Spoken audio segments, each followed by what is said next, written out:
మధురం నీ వాక్యం నా త్రోవకు దీపం నీ వాక్యం. యేసు నామంలో మీకు శుభములు సమృద్ధిగా కలుగునుగాక. మధురం నీ వాక్యం అనే కార్యక్రమానికి స్వాగతం. ఈరోజు మనం లూకా సువార్త 20వ భాగంగా గొర్రెపిల్ల వివాహ మహోత్సవం అనే అంశం ధ్యానించుకుందామండి. మధురం మధురం నీ వాక్యం నా త్రోవకు దీపం నీ వాక్యం. లూకా సువార్త 14వ అధ్యాయం. ఏ అధ్యాయము మీరు జాగ్రత్తగా విని తర్వాత దాన్ని చదువుకోవాలండి. ఇక్కడ యేసు ప్రభు మేఘాల్లోనికి వస్తారు. అప్పుడు మనం వధువు సంఘమైన మనం ఎత్తబడతాం. మనలో ఉన్న పరిశుద్ధాత్మదేవుడు మనల్ని మహిమ వస్త్రంతో కప్పి యేసు ప్రభుకి అప్పగించి పరలోకానికి వెళ్తాడు. అక్కడ యేసు ప్రభుతో మన వివాహం జరుగుతుందన్నమాట. సో ఆ వివాహ విందుని గురించి ఈరోజు మనం ధ్యానించుకుందాం. సో ముందుగా మనము ప్రకటన గ్రంథంలోకి వెళ్దామండి. ప్రకటన గ్రంథంలో మనం తప్పకుండా చదవాలి. ఆ గ్రంథం మొత్తం చదవాలి. 22 అధ్యాయాలు ఉన్నాయి. అయితే ముందులో మీరు చదివితే కనీసం 7 అధ్యాయాల వరకు, తర్వాత కూడా ప్రతి ఒక్క వాక్యం ముఖ్యమైనదే, కానీ 19 నుంచి కూడా మళ్ళీ ఒక్కొక్క అక్షరము చదవాలండి. అక్కడ 19వ అధ్యాయంలో గొర్రెపిల్ల వివాహ మహోత్సవాన్ని గురించి రాయబడుతుందండి. 19:5 నుంచి చూస్తే పరలోకమంతా సంతోషిస్తుంది, దేవుని స్తుతించండి అని సింహాసనం నుంచే ఒక స్వరం వినబడుతుంది. తర్వాత దేవదూత కూడా దేవుని స్తుతించండి. ఎందుకు స్తుతించాలంటే గొర్రెపిల్ల వివాహ మహోత్సవ సమయము ఆసన్నమైంది. పెళ్ళి టైం వచ్చిందంటే ఎంత సంతోషం కదండి. ఇప్పుడు మన కొడుకు పెళ్ళి, కూతురు పెళ్ళి అంటే మనకు కూడా చాలా సంతోషం. మళ్ళీ పెళ్ళి కొడుక్కి పెళ్ళి కూతురికి అయితే చాలా సంతోషం కదా. మన జీవితంలో మరి మరపురాని సంఘటన ఏదైనా ఉంది అంటే అది వివాహ సమయమే అన్నమాట.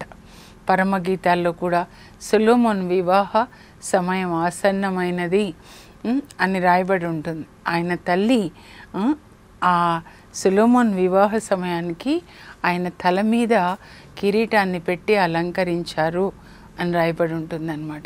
సో ఇప్పుడు ఎవరి పెళ్ళి అంటే యేసు ప్రభు పెళ్ళి అండి.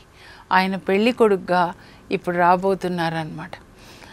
మత్తయి సువార్త 25వ అధ్యాయంలో అదిగో పెళ్లి కుమారుడు వస్తున్నాడు, అతనికి స్వాగతం ఇవ్వడానికి ఎదురు వెళ్ళండి. అర్ధరాత్రిలో వస్తున్నాడు, అర్ధరాత్రి కేక, పెళ్ళి కుమారుడు వస్తున్నాడు అని చెప్పనమాట. సో అది ఇప్పుడు మనం ధ్యానించుకోబోతున్నామండి. దాన్ని ఇప్పుడు లూకా సువార్త 14వ అధ్యాయంలో యేసు ప్రభు చెప్పిన వివాహ విందు అదే అన్నమాట. అందువల్ల దానితో నేను ప్రారంభిస్తున్నాను. యేసు ప్రభు మేఘాల్లోకి వస్తారండి. కడబూర ఊదగానే నేను ఈ పుస్తకంలో రాశాను, మీరందరూ చదువుకోవాలండి. ఈ పుస్తకం యేసు త్వరలో వస్తున్నాడు అనే పుస్తకం అన్నమాట. అక్కడ యేసు ప్రభు మేఘాల్లో వచ్చేస్తారు. ఇక్కడ మనం ఎవరిలో పరిశుద్ధాత్మదేవుడు ఉన్నారు, పరిశుద్ధాత్మ మనకి మరి మహిమ వస్త్రాన్ని కప్పి కనురెప్ప పాటులో మనము మహిమలోనికి ప్రవేశిస్తామన్నమాట.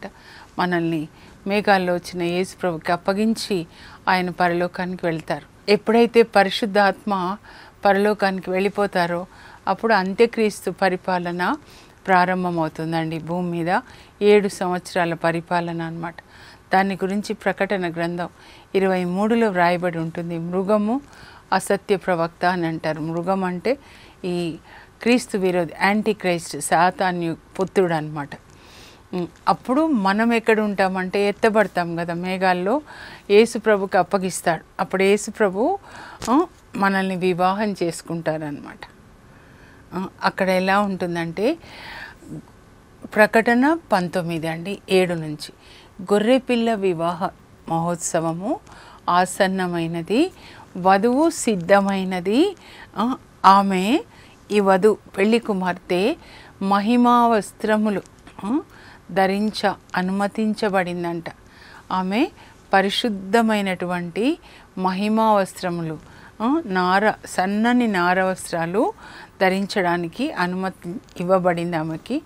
ఏంటి ఈ మహిమా వస్త్రాలు అనంటే ఈ లోకంలో ఆ వధువు చేసినటువంటి సత్కార్యములు అన్నమాట. అందుకే మనం ఎప్పుడు సత్కార్యాలు చేయాలి. మంచి సమరీని ఉపమానం ద్వారా అవసరంలో ఉన్న పొరుగు వాళ్ళకి సహాయం చేయండి. ధనికుడు లాజరు ఉపమానం ద్వారా మీ ఇంట వాకిట ఉన్న పేదవాళ్ళకి అన్నం పెట్టండి. కరుణ కలిగి ఉండండి. ఒక పరిసయ్యుని ఇంటికి భోజనానికి వెళ్ళినప్పుడు కూడా యేసుప్రభు చెప్తారు, చూడండి ఇదిగో మీకున్నదంతా పేదలకు ఇవ్వండి, అప్పుడు మీ హృదయంలో దౌర్జన్యము దుష్టత్వం అంతా తొలగించబడుతుంది అని యేసుప్రభు అనేక మార్లు కరుణని గురించే చెప్తారండి. మీరు కరుణ కలిగి ఉండండి. దశమ భాగాలు ఇవ్వడము, ఉపవాసం చేయడము, వాటన్నిటికంటే ముఖ్యమైనది కరుణ కలిగి ఉండాలి అన్నమాట. ఆ తర్వాత ఆ పెళ్లి కూతురు మేఘాల్లో మరి వివాహ వస్త్రములు ధరించిన తర్వాత ఏంటి ఆ వివాహ వస్త్రాలు అంటే కొలొస్సీ 3:12 అండి. 3:12 మీరు చదివితే మీరు దేవునికి ప్రియులు పరిశుద్ధులు కనుక మీరు దయ, కనికరము, వినయము, సాత్వికత, ఓర్పు ధరించుకొనండి. ఆ దయామయుడైన యేసుప్రభు యొక్క వధువు దయా అనే వస్త్రాన్ని ధరించుకోవాలి. కనికరం కలిగిన యేసుప్రభు యొక్క వధువు కనికరాన్ని ధరించుకోవాలన్నమాట. మంచి సమరీని ఉపమానంలో కనికరము కలవాడే పరలోకంలో ప్రవేశిస్తాడు అని చెప్తారు ధర్మశాస్త్ర బోధకునికి అన్నమాట. వినయం, తగ్గింపు స్వభావం అండి. వినయం ఉన్నవాళ్ళు సేవ చేస్తారనమాట. ఆ తర్వాత ఏంటంటే ఇంకా ఓర్పు, సహనం మనం కలిగి ఉండాలన్నమాట. చాలా ఓర్పు కలిగి ఉండాలి, సహనాన్ని కలిగి ఉండాలి. మనం వచ్చే కష్టాలని ఎదుర్కొంటూ ఆత్మలు సంపాదించాలి అంటే అన్నమాట. సో అప్పుడు ఆ గొర్రెపిల్ల వివాహ మహోత్సవంకు ఆహ్వానింపబడిన వారు ధన్యులు అని రాయయ్యా అని చెప్పి దేవదూత యోహాన్కి చెప్తాడనమాట. అప్పుడు యోహాను అలా రాస్తాడు, ఇవి సత్యమైన పలుకులు అని కూడా వ్రాయి. అంటే ఇది జరగబోతుంది అనమాట. ఇప్పుడు నెక్స్ట్ ఏం జరగబోతుంది అంటే యేసుప్రభు రాబోతున్నారు పెళ్లి కొడుకుగా.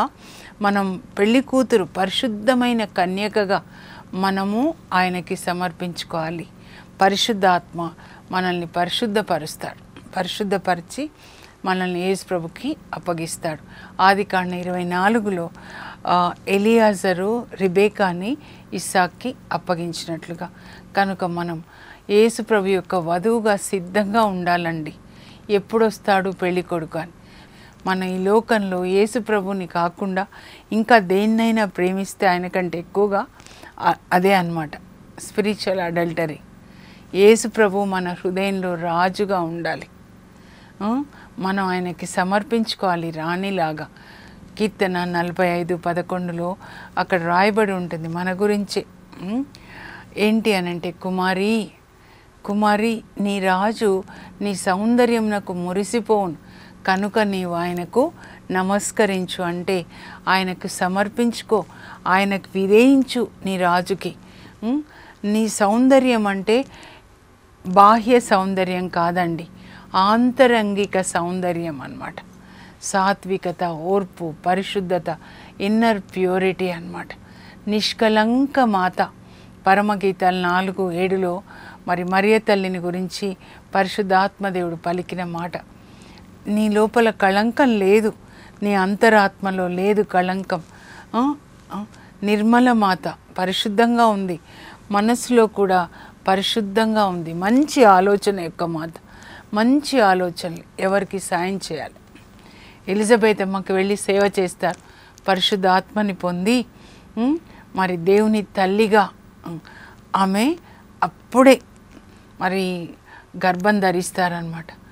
దేవుని తల్లిగా గర్భం ధరించి ఎంత ఘనత, కానీ ఎంత తగ్గించుకొని వెళ్ళి ఎలిజబెత్ అమ్మకి 3 నెలలు సేవ చేస్తారండి.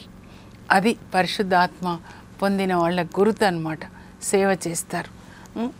ఇక్కడ ఈ వివాహాన్ని గురించి ఇక్కడ యేసు ప్రభువు చెప్తారనమాట. మత్తయి సువార్త 14లో ఏమని చెప్తారంటే, ముందు 14 నుంచి మనం చూస్తే అండి, ఈరోజు కూడా యేసు ప్రభుని ఒక విశ్రాంతి దినం అన్నమాట. ఒక పరిసయ్యుడు తన ఇంటికి భోజనానికి ఆహ్వానిస్తాడనమాట. యేసు ప్రభు వెళ్తారు. ఎన్నిసార్లు అండి ఈ లూకాసు వార్తలో పరిసయ్యులు యేసు ప్రభుని వాళ్ళ ఇంటికి భోజనానికి ఆహ్వానిస్తున్నారు. అంటే పర్వాలేదు, కొంచెం అతిథి సత్కార్యాలు చేస్తున్నారు, కానీ పిలిచి అవమానించేలాగా అన్నమాట. ఒకటి లూకా 7వ అధ్యాయంలో సిమోను ఇంట్లో మరి పాపాత్మురాలు, అంటే ఆ సిమోను అనే పరిసయ్యుడు అన్నమాట. తర్వాత 11వ అధ్యాయంలో కూడా మనం చూసాం, ఒక పరిసయ్యుని ఇంటికి భోజనానికి వెళ్తారు, ఆహ్వానిస్తే అప్పుడు కూడా పరిసయ్యుడు ఆశ్చర్యపోతాడనమాట. ఏంటంటే యేసు ప్రభు కాళ్ళు చేతులు కడుక్కోకుండా భోంచేస్తున్నారని. అప్పుడు ప్రభు అంటారు, ఏంటి ఆచారాలు అని చెప్పి, వెలుపల చేసిన వాడు లోపల చేయలేదా? అంతరంగాన్ని కడుక్కోండి. మీరు బయట చాలా కడుక్కుంటున్నారు, నీట్గా టిప్ టాప్గా ఉన్నారు, కానీ లోపలంతా దౌర్జన్యం, దుష్టత్వము, చీకటి పనులు, అసూయ, విందులు, వినోదాలు, మీ లోపలంతా చెత్త ఉంది, అది శుద్ధి చేసుకోండి అని వాళ్ళకి చెప్పి, ఎంత ధనాశ మీకు, పేదలది దోచుకోవడము, వడ్డీ వ్యాపారాలు, లేకపోతే అప్పు ఇచ్చినప్పుడు వాళ్ళ పిల్లల్ని బానిసలుగా చేసుకోవడం, భూమిని తాకట్టు పెట్టడం. అందుకే ఈ సంవత్సరం జూబ్లీ ఇయర్ అంటే లేవియకాండం 25:5 నుంచి చదివితే అన్నీ ఎవరెవరిని తాకట్టు పెట్టుకున్నారో, పొలాలు, తర్వాత పిల్లల్ని బానిసలుగా చేశారో, ఇంకా 50 సంవత్సరాలకు ఒకసారి వస్తుందండి. అందరినీ విడిపించాలన్నమాట. ఎవరి భూమి వాళ్ళకి ఇచ్చాలి, ఎవరి పిల్లల్ని వాళ్ళకి అప్పగించాలన్నమాట.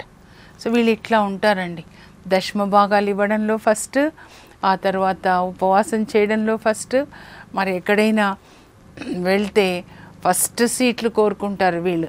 పరిసయ్యులు ఎప్పుడు ముందు వరుసలో కూర్చోవాలని, ఏదైనా ఒక ఫంక్షన్కి వెళ్తే, విందుకు వెళ్తే అనమాట, ఇట్లా ఉంటారు. ఇప్పుడు ఈయన కూడా, ఈ పరిసయ్యుడు కూడా పిలిచాడండి. అది కూడా విశ్రాంతి దినం అన్నమాట. అక్కడ ఒక రోగిని స్వస్థపరిచినందుకు కూడా వాళ్ళు ఇలా చూస్తుంటారు. అప్పుడు యేసు ప్రభు అంటారు, విశ్రాంతి దినాన ఒకవేళ మీ ఎద్దు, మీ కుమారుడు బావిలో పడితే విశ్రాంతి దినం కదా, పని చేయకూడదు కదా అని బావిలో చచ్చిపోనిలా అని విడిచిపెడతారా మీరు అని అడుగుతారనమాట. ఎందుకంటే విశ్రాంతి దినాన్ని స్వస్థపరిస్తే వీళ్ళకి భలే కోపం. అది ఒక పని అంటారు, ఇది పనా, బిజినెస్ కాదు కదా. ఆ తర్వాత ఏంటంటే ఆ పరిసయ్యుడు యేసు ప్రభుతో పాటు చాలామందిని భోజనానికి పిలిచారనమాట. అయితే కొంతమంది పరిసయ్యుడు అంటే పరిసయ్యులనే పిలుస్తారు, బాగా డబ్బున్న వాళ్ళు అనమాట. కాబట్టి వచ్చిన వాళ్ళందరూ ముందు వరుసలో కూర్చోవాలని ట్రై చేస్తున్నారనమాట. ఎవరికి వాళ్ళు ధనికులుగా ఉన్నారనమాట. అప్పుడు వాళ్ళకి లోపల ఏంటంటే నేను గొప్ప అని ఉంటుందన్నమాట. కనుక ముందు వరుసలో కూర్చోవాలని వాళ్ళు ప్రయత్నిస్తుంటే యేసు ప్రభు వాళ్ళని గమనించి అంటారు, ఇదిగో మీరు ఎవరైనా మిమ్మల్ని విందుకు పిలిస్తే మీరు వెళ్ళి ముందు వరుసలో ప్రధాన ఆసనంలో కూర్చోవద్దు. అప్పుడు ఏమవుతుందంటే మీకంటే ఇంకా గొప్పవాళ్ళు వస్తే అప్పుడు ఆ పిలిచిన వ్యక్తి మిమ్మల్ని ఏమంటాడంటే, మీరు దయచేసి వెళ్ళి 2వ వరుసలో వెనక వెళ్ళి కూర్చోండి అంటారు. అప్పుడు ప్రజల ముందు మీకు అవమానం కలుగుతుంది. కనుక మీరు వెళ్ళి చివరి వరుసలో కూర్చోండి. చివరి వరుసలో కూర్చుంటే అప్పుడు ఎవరైతే మిమ్మల్ని పిలిచారో వాళ్ళు ఏమంటారంటే, దయచేసి వచ్చి మీరు ముందు వరుసలో కూర్చోండి అంటే అందరి ముందు, అతిథుల ముందు మీకు ఎంత గౌరవంగా ఉంటుంది అని చెప్పి, దాని సమరీ ఏంటంటే, తనను తాను హెచ్చించుకున్నవాడు తగ్గించబడతాడు, తనను తాను తగ్గించుకున్నవాడు హెచ్చించబడతాడు. హెచ్చించుకోవద్దండి. ఏంటంటే సైతాను ఎక్కడ పడిపోయాడో మీకు తెలుసా? బైబిల్ చదవండి మీరు. ఎజెకియెల్ 28వ అధ్యాయం, యెషయా 14, తర్వాత ప్రకటన గ్రంథం 12:7 నుంచి ఈ 3 చోట్ల సాతాను గురించి రాయబడి ఉంటుంది. హృదయంలో గర్వించాడంట. ఎజెకియెల్ 28లో ఉంటుంది, నేను చాలా తెలివైన వాడను, తర్వాత చాలా సౌందర్యము, ఆ తర్వాత చాలా ధనికుడు వ్యాపారం వల్ల. సో దీనివల్ల గర్వం అన్నమాట. యెషయా 14:12లో పరలోకంలో యాక్చువల్గా అండి, పరలోకంలో ముందు సాతాన్ కాదండి, తేజో నక్షత్రం అతని పేరు, లూసిఫర్ అంటే వెలుగు నక్షత్రం అన్నమాట. మిలమిల మెరియు వెలుగు చుక్కవైన నీవు ఎట్లా కూలిపోయావు? యెషయా 14:12 నుంచి చదువుకోండి. నువ్వేమనుకున్నావు హృదయంలో? తారల కంటే పైన సింహాసనం వేసుకొని నేను ఆసీనుడై ఉంటాను, అప్పుడు అందరూ నన్ను ఆరాధిస్తారు అని.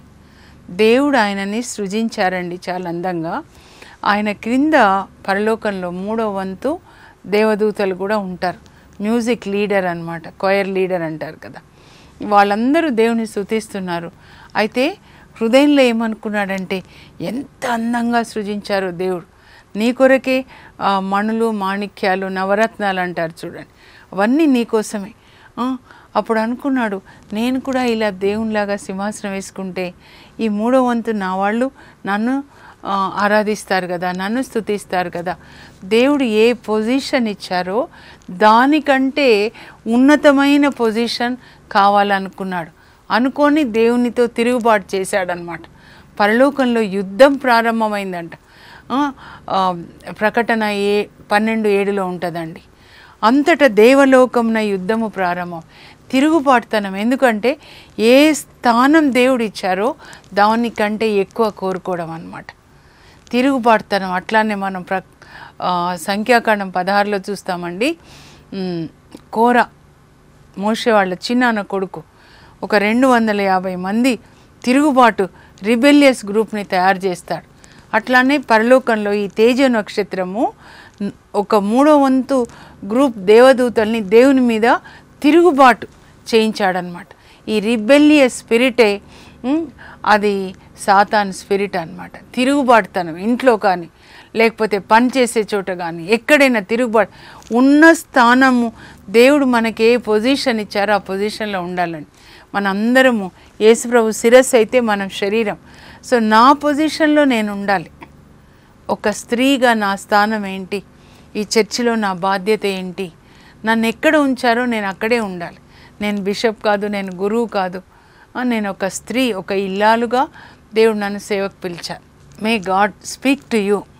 మీరు ఉన్నదానికంటే తిరుగుబాటు చేసి ఇంకా ఎక్కువ కావాలని కోరుకోకండి. పని చేసే చోట తిరుగుబాటు చేయడం మంచిది కాదు. విధేయత కలిగి ఉండండి. ఇంట్లో నుంచి నేర్చుకోండి. తల్లిదండ్రులకు విధేయత, పని చేసే చోట విధేయత, చర్చిలో విధేయత. మనం చర్చి ఏంటంటే క్యాథలిక్ చర్చి యూనివర్సల్ చర్చ్ అండి. ప్రపంచమంతా ఒకటే కనుక అందరం కలిసి ఐక్యత, ప్రేమ కలిగి మనం విధేయత కలిగి అందరం కలిసి పనిచేయాలి. ఆ ప్రేమ ప్రవహించాలి. ఈ గుండెలోంచి రక్తము 3 నిమిషాలకు ఒకసారి మొత్తం శరీరం అంతా ప్రవహించి ఫుడ్, ఆక్సిజన్ ఇచ్చి మళ్ళీ తిరిగి వస్తారు. మనం కూడా అలా ఆ ప్రేమ, యేసు ప్రభు రక్తం మన రక్తంలో కలిస్తే ప్రేమ కలిగి ఉంటాం అన్నమాట. పేదవాళ్ళకి మీరు ఇస్తే దేవునికి ఇచ్చినట్లే అన్నమాట. మీకు బహుమతి రావాలి, పరలోకంలో ఇల్లు ఉండాలి, మీరు మహిమ వస్త్రాలు ధరించి అక్కడ ఉండాలి అంటే పేదవాళ్ళకి చేయండి.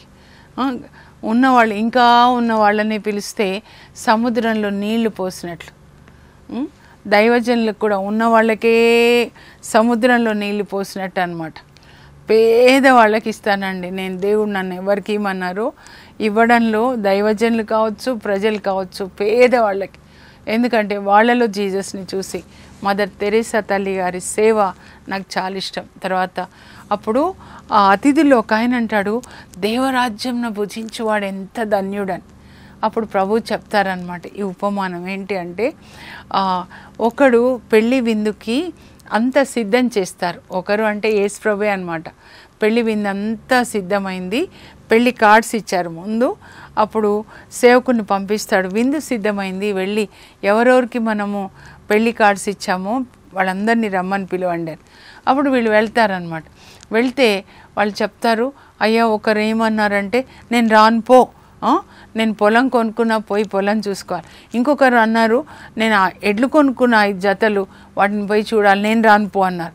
ఇంకొక ఆయన అన్నాడు నేను పెళ్లి చేసుకున్నా, సో కొత్తగా పెళ్ళయింది కాబట్టి నాకు ఇంకా ఏ లోకం తెలీదు, నా భార్యే, పెళ్ళైన కొత్తలో నువ్వు లేకుండా ఉండలేనంటారు, ఒక 2-3 సంవత్సరాల తర్వాత నువ్వు ఉంటే ఉండలేనంటారు.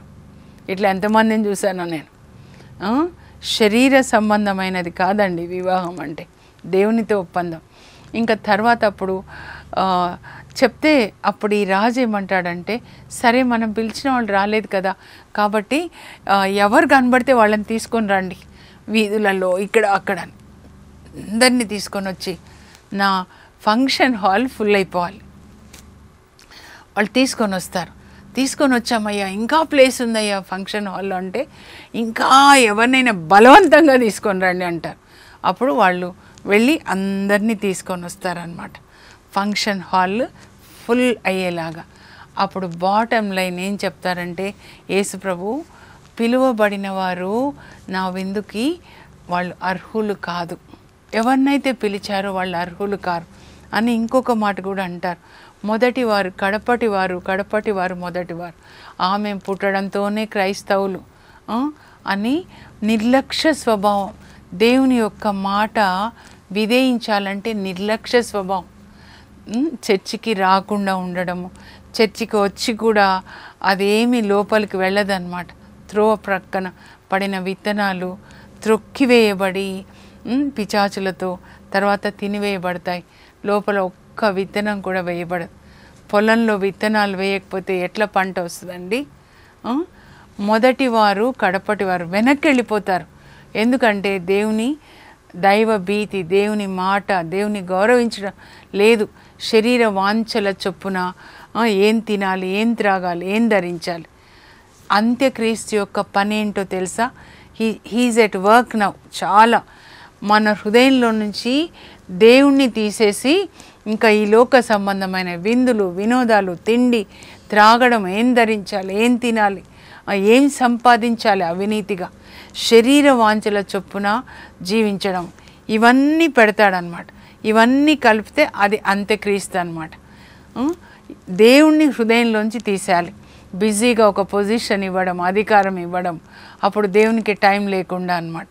ఇంకా ఒక్క విషయం చెప్పి ముగిస్తా అండి. బిల్లీ గ్రాహం గారికి ఒక దర్శనం కలిగిందంట. ఆయనకి ఒక దర్శనంలో సాతాన్ రాజ్యం అన్నమాట. సాతాన్ సింహాసనం మీద కూర్చుంటే డెవిల్స్, త్రాగుబోతు పిచాచులు ఒక గ్రూపు, ఆ తర్వాత విందులు, వినోదాలు, ఆ తర్వాత విడాకులు, యాక్సిడెంట్స్, ఇదేంటి ఆత్మహత్య పిచాచులు, అధికార పిచాచులు, అట్లా రకరకాలుగా కూర్చున్నాయి. ఒక్కొక్కరిని అడుగుతున్నాడు, మీరు ఏం చేశారు December 31 ఏమేం చేశారు, ఏం నాశనం చేశారు, వాళ్ళ పనేంటి నాశనం చేయడం కదా.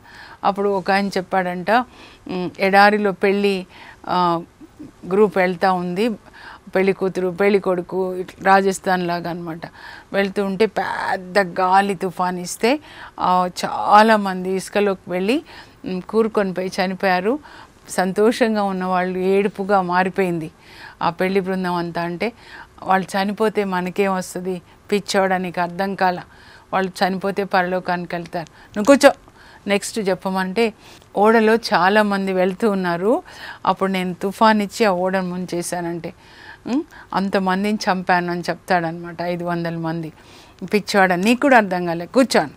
ఇంకొక ఆయన, నేనేం చేశానంటే, ఒక దైవజనుడు రోజుకి 8 గంటలు ప్రార్థన చేసి బలంగా వాక్యం బోధించి దయ్యాల్ని వెళ్ళగొడుతూ స్వస్థతలు చేస్తూ ఉంటే నేనేం చేశానంటే ఆయనకి పెద్ద అధికారం ఇచ్చాను. ఏంటంటే 1000 ఇండ్లు కట్టించాలి, చాలా డబ్బు, బిజీగా అయిపోయినాడు, ఎంతసేపు డబ్బు వచ్చేసింది, ఇల్లు కట్టాలి. No time for the Lord. దేవునితో ఆయనని డిస్కనెక్ట్ చేశాను. అప్పుడు అన్నాడంటే, షబాష్, దిస్ ఈజ్ ఆ మినిస్ట్రీ. దేవుని నుంచి దూరపరచాలి. చాలా పెద్ద పొజిషన్, పెద్ద డబ్బు ఇస్తే వాళ్ళు ఆ భ్రమలో ఉంటారు. ఏంటి, దేవుడు నన్ను దీవించారని భ్రమలో. ఇదే మన మిషన్ అని చెప్పాడంట.